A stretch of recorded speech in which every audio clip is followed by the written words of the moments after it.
They are particularly concerned about the security situation in this area, and that is why they are now showing interest in ensuring that Nigeria steps up to the plate and give Nigeria all it takes to step up to the plate and nip all of the insecurity within the border from the Lake Chad region and on the fringes in the board.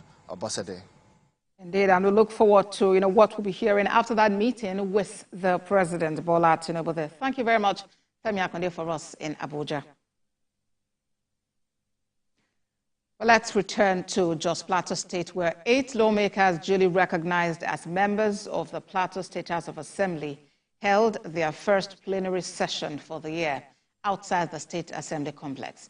The 16 sacked PDP state lawmakers made real their threat to resume official duty despite the court order against them. They came with their supporters but were prevented from accessing the building until the session was over. Fudam Joshua reports.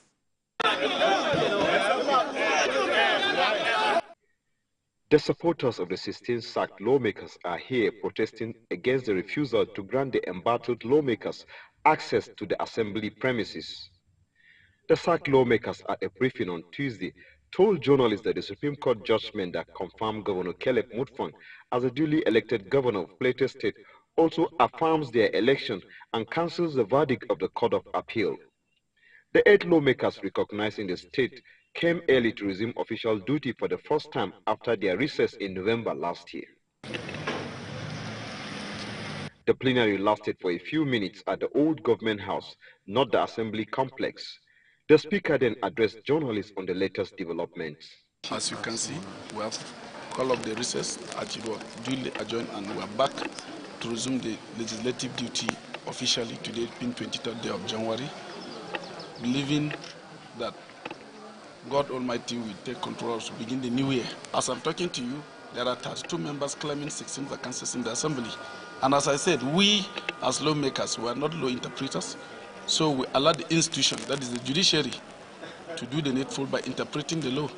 And at the right time, we know who are the rightful occupant of the 16 constituencies, and we'll do the rightful thing at the right time as an assembly. But for now, myself and the honorable colleagues, the duly members of the assembly, were 8 for now until determination of the court.